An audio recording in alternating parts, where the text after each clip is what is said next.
முடிஞ்ச வரைக்கும் படிங்க. எல்லாரையும் பற்றி தெரிஞ்சுக்கோங்க. எல்லா தலைவர்களை பற்றி தெரிஞ்சுக்கோங்க. அம்பேத்கர் அவர்களை பற்றி தெரிஞ்சுக்கோங்க. பெரியார் அவர்களை பற்றி தெரிஞ்சுக்கோங்க. आप सभी साथियों को क्रांतिकारी नमो बुधाई, जय भीम, जय भारत, जय संविधान। दोस्तों मैं रमन जरन और आप देख रहे हैं अध्यात्म पावर। साथियों, तमिलनाडु चुनाव में इतिहास रच देने वाले साउथ सुपरस्टार थलापति विजय यानी चंद्रशेखर जोसेफ विजय, जिन्होंने 108 सीटें जीतकर विरोधियों को धूल चटा दिए। कुल मिलाकर साथियों, कभी किसी ने सोचा नहीं था कि 2 वर्ष की पार्टी यानी फरवरी 2024 में पार्टी बनी थी टीवी के, लेकिन किस तरह से 2 साल के अंदर ही थलापति विजय ने इतिहास रच दिया। कुल मिलाकर साथियों, सबसे बड़ी बात यह है कि तमिलनाडु में जिस तरह से एमडीके और एआईएमडीके का दौर चलता था, उसमें टीवीके की एंट्री और अचानक में पहली बार इस तरह से प्रचंड जीत कभी इन लोगों ने सपने में नहीं सोचा था।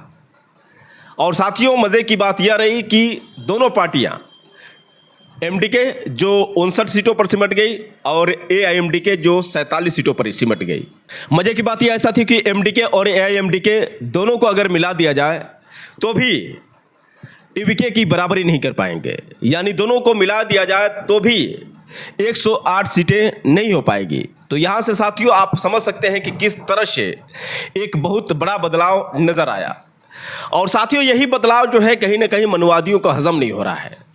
जो पार्टियां अपने आप में एक दूसरे में एक दुश्मन की तरह लड़ती थी, आज टीवीके को कहीं ना कहीं झुकाने के लिए, यानी थलापति विजय की सरकार न बने, इसको लेकर आपको बता दें साथियों कि एमडीके और एआईएमडीके में गठबंधन की भी झलक देखने को मिल रही है। वही साथियों आपको बता दें कि जो बीजेपी पश्चिम बंगाल और असम में जीत का जश्न मना रही है, तोड़ फोड़ कर रही है, हिंसा फैला रही है, वहाँ पर किस तरह से साथियों आप देख रहे हैं कि टीएमसी कार्यकर्ताओं को मारा पीटा जा रहा है, कार्यालयों को तोड़ा जा रहा है, कैसे ममता बनर्जी को भी मारा पीटा गया। और यहाँ तक कि साथियों आपको बता दें कि बीजेपी खूनी संघर्षों पर भी उतर आई है। लगातार साथियों वहाँ पर हिंसा देखने को मिल रही है। जिस तरह से टीएमसी कार्यकर्ताओं को बीजेपी कार्यकर्ता पीट रहे हैं, उसको लेकर कहीं न कहीं टीएमसी के जो कार्यकर्ता हैं अब सहन करते करते अब वो भी अपने पर आ चुके हैं। और टीएमसी एवं बीजेपी में जिस तरह से खूनी संघर्ष देखने को मिल रहा है, जिस तरह से हिंसा देखने को मिल रही है, जो प्रधानमंत्री नरेंद्र मोदी जाकर वहाँ पर बोले थे कि हम शांति दिलाएंगे आपको, यहाँ पर एक ऐसी व्यवस्था आपको देंगे जिसमें आप लोग चैन सुख की ज़िंदगी जिएंगे।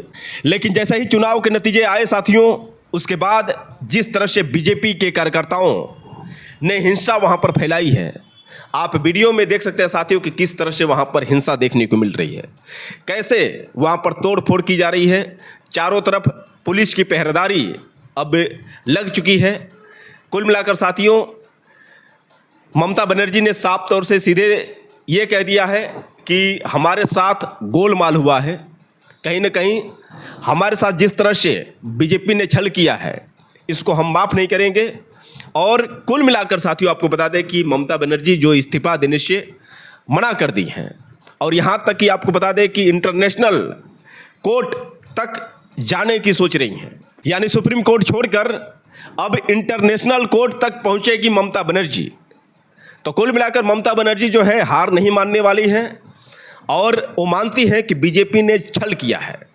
बीजेपी किस तरह से चुनाव आयोग के साथ मिलकर, यानी ज्ञानेश कुमार की मेहरबानी रही है, जो बीजेपी वहाँ पर जीत का जश्न मना रही है।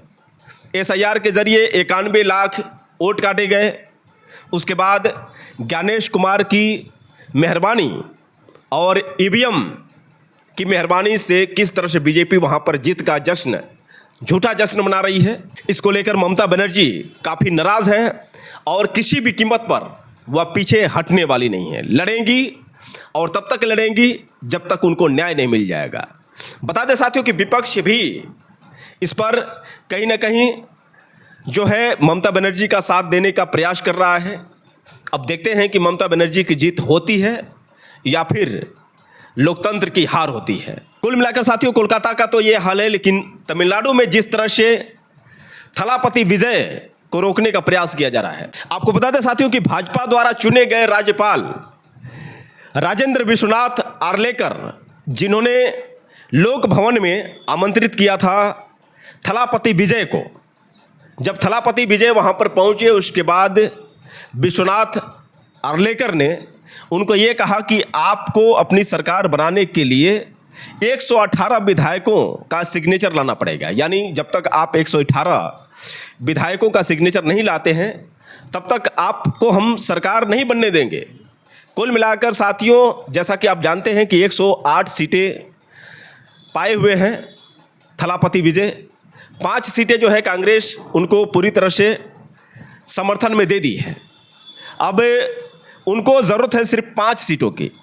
तो थलापति विजय का कहना है कि हम 5 सीटें वो भी पूरा कर देंगे, लेकिन इसके बावजूद राज्यपाल विश्वनाथ आर्लेकर मानने के लिए तैयार नहीं है। वो कह रहे हैं कि हम किसी भी कीमत पर आपकी बात नहीं मानेंगे जब तक आप 118 विधायकों का सिग्नेचर यहाँ पर नहीं दिखाएंगे। बता दें साथियों कि सुनने में ये भी आ रहा है कि विश्वनाथ आर्लेकर जो है बीजेपी की मेहरबानी से राज्यपाल बने हैं और इसीलिए बीजेपी के इशारे पर नाच रहे हैं। अब साथियों, सवाल यहाँ पर यह खड़ा हो रहा है कि आखिर क्या दिक्कत है राज्यपाल विश्वनाथ आर्लेकर को थलापति विजय से? क्या दिक्कत है बीजेपी को थलापति विजय से? कुल मिलाकर साथियों, बीजेपी की जिस तरह से नाक कटी है तमिलनाडु में, बता दें कि सिर्फ 1 सीट जीत पाई है। जो पश्चिम बंगाल में बीजेपी 206 सीटों की बात कर रही है, जो जीत का जश्न मना रही है, वही बीजेपी, कोई ऐसा नहीं है कि तमिलनाडु जो है देश से बाहर है। तमिलनाडु भी अपने देश का ही हिस्सा है।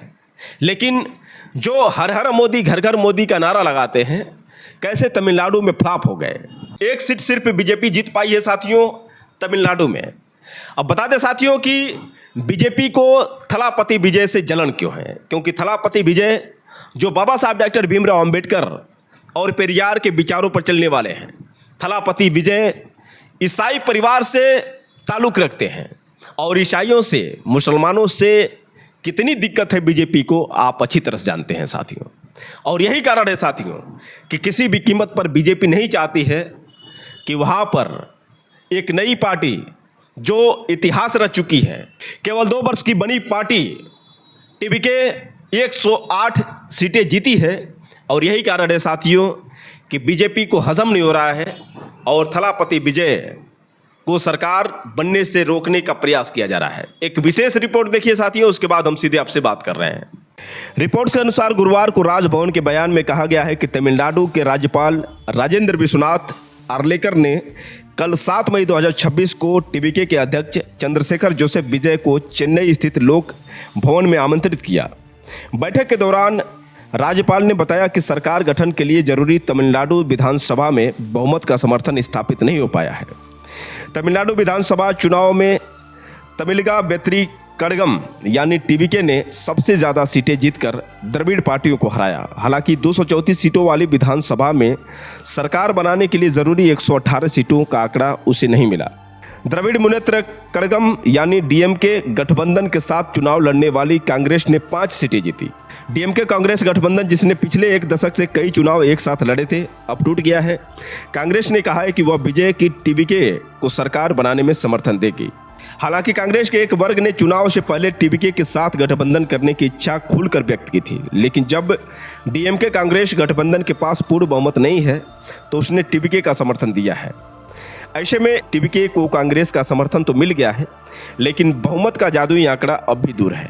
बहुमत की ज़रूरी संख्या हासिल करने के लिए विजय ने डीएमके गठबंधन की कुछ अन्य पार्टियों से भी समर्थन मांगा है। टीवीके नेता विजय ने बुधवार को तमिलनाडु के कार्यवाहक राज्यपाल राजेंद्र आर्लेकर से मुलाकात की और सरकार बनाने का दावा पेश किया, लेकिन सरकार बनाने का दावा पेश करने के बावजूद तमिलनाडु के राज्यपाल ने विजय को सरकार बनाने के लिए आमंत्रित नहीं किया है। इसके बाद गुरुवार को राज्यपाल और विजय के बीच एक और मुलाकात हुई। उस मुलाकात के बाद राजभवन ने विजय की पार्टी को सरकार बनाने के लिए आमंत्रित न करने की वजह बताई। राजभवन की ओर से जारी बयान में कहा गया है कि टीवीके अब तक विधानसभा में बहुमत साबित करने के लिए पर्याप्त विधायकों का समर्थन नहीं जुटा सकी है। राज्यपाल चुनाव के बाद सबसे बड़ी पार्टी को सरकार बनाने के लिए क्यों नहीं बुला रहे हैं, इस पर तमिलनाडु में बहस छिड़ी हुई है। बता दें, जब किसी विधानसभा चुनाव में कोई राजनीतिक पार्टी या गठबंधन बहुमत हासिल नहीं कर पाता तो उसे हंग असेंबली या त्रिशंकु विधानसभा कहा जाता है। ऐसे में तमिलनाडु की सियासत में कई सवाल उछल रहे हैं कि क्या राज्यपाल जानबूझकर सबसे बड़ी पार्टी टीवीके को सरकार बनाने का न्योता नहीं दे रहे हैं, या फिर क्या परंपरागत रूप से प्रतिद्वंदी रही डीएमके और एआईएमडीएमके की गठबंधन सरकार की संभावना बन सकती है। टीवीके के नेतृत्व वाली सरकार बनाने के लिए कुछ विकल्प हो सकते हैं। इनमें से एक है दूसरी पार्टियों का समर्थन जुटाना, और इसके लिए केवल कांग्रेस का समर्थन पर्याप्त नहीं होगा।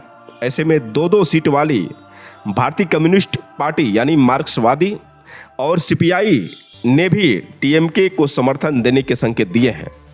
इंडियन यूनियन मुस्लिम लीग यानी आईयूएमएल ने भी 2 सीटें हासिल की है और उसने भी संकेत दिया है कि वह अगली सरकार को रचनात्मक और आलोचनात्मक समर्थन दे सकती है।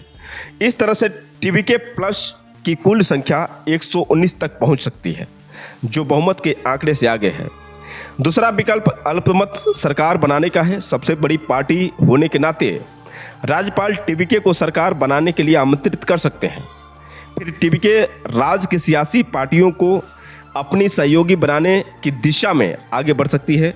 हालांकि डीएमके या एआईएमडीएमके की तरफ से इस दिशा में अभी तक किसी भी प्रकार के संकेत नहीं मिल रहे हैं। बीबीसी तमिल के मुताबिक तमिलनाडु की राजनीति में जारी हलचल के बीच एआईएमडीएमके के कई विधायकों को पुडुचेरी के एक निजी होटल में ठहराया गया है। मीडिया रिपोर्ट्स में कहा गया है कि एआईएमडीएमके के एक गुट का मानना है कि पार्टी को टीवीके का समर्थन करना चाहिए, जबकि दूसरा गुट इसके खिलाफ है। हालांकि आपको बता दें कि टीवीके बहुमत के आंकड़े से सिर्फ 10 सीटें पीछे है, लेकिन सरकार बनाने के लिए पार्टी को वास्तव में कम से कम 12 अतिरिक्त विधायकों की जरूरत होगी।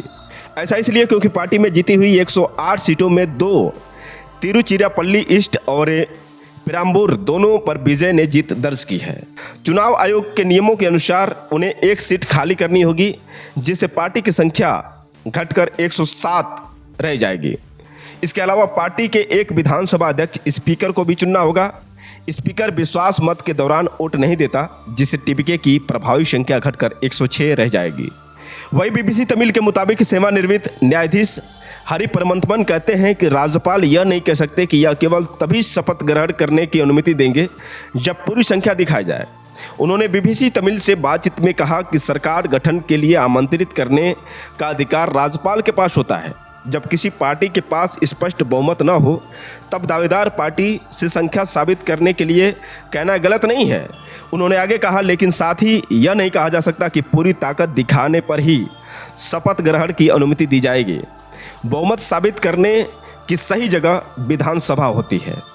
सुप्रीम कोर्ट के वकील करपका विनायगम का कहना है कि अगर राज्यपाल की दावेदार पार्टी पर भरोसा है तो वह सरकार बनाने के लिए बुलवा देंगे। उन्होंने बीबीसी तमिल से बातचीत में कहा, राज्यपाल को सरकार बनाने का दावा करने वाली पार्टी को जवाब देना चाहिए। इसके लिए कोई समय सीमा तय नहीं की जा सकती, लेकिन साथ ही वह बहुत ज़्यादा समय भी नहीं ले सकते। उन्होंने कहा, विधानसभा भंग होने के बाद उसे लंबे समय तक खाली नहीं रखा जा सकता। सरकार बनाने का दावा करने वाली पार्टी को राज्यपाल की अनुमति मिलने के बाद शपथ ग्रहण समारोह होगा। राज्यपाल मुख्यमंत्री और मंत्रियों को पद की शपथ दिलाएंगे। तो दोस्तों, आपने रिपोर्ट के माध्यम से ये समझ लिया कि किस तरह से थलापति विजय को रोकने का प्रयास किया जा रहा है। अब बता दें साथियों कि जब से भीम आर्मी चीफ चंद्रशेखर आज़ाद ने थलापति विजय की तारीफ की है, उसके बाद से पूरे देश भर में अब थलापति विजय और चंद्रशेखर आज़ाद को एक साथ लोग देखना चाहते हैं। कुल मिलाकर साथियों, आने वाले समय में चंद्रशेखर जोसेफ विजय और चंद्रशेखर आज़ाद दोनों नाम चंद्रशेखर से जुड़े हुए हैं और दोनों चंद्रशेखर को लोग एक साथ देखना चाहते हैं। और दोनों युवा, दोनों की जो पार्टी है कहीं ना कहीं नई पार्टी है। जिस तरह से तमिलनाडु में चंद्रशेखर जोसेफ विजय ने इतिहास रचा है, ठीक उसी तरह से यूपी में भी उम्मीद यही लगाई जा रही है कि भीम आर्मी चीफ चंद्रशेखर आज़ाद इतिहास रचेंगे। कुल मिलाकर साथियों, जिस तरह से सभी पार्टियों को धूल चटा दिए थलापति विजय, उसी तरह से उत्तर प्रदेश में भीम आर्मी चीफ चंद्रशेखर आज़ाद भी सभी पार्टियों को धूल चटाएंगे। इसी बात की साथियों सभी को उम्मीद है और बहुजन समाज के लोग काफ़ी उत्साहित हैं कुल मिलाकर ये जानते हुए कि बाबा साहब डॉक्टर भीमराव अंबेडकर की विचारधारा पर चलने वाले थलापति विजय ने इतिहास रचा है। साथियों आप लोगों की क्या राय है इस पर आप लोग कमेंट करके बताएं और हो सके तो साथियों इस वीडियो को ज़्यादा से ज़्यादा शेयर करें। फिर मिलेंगे अगले वीडियो के साथ, तब तक के लिए क्रांतिकारी नमो बुद्धाय, जय भीम।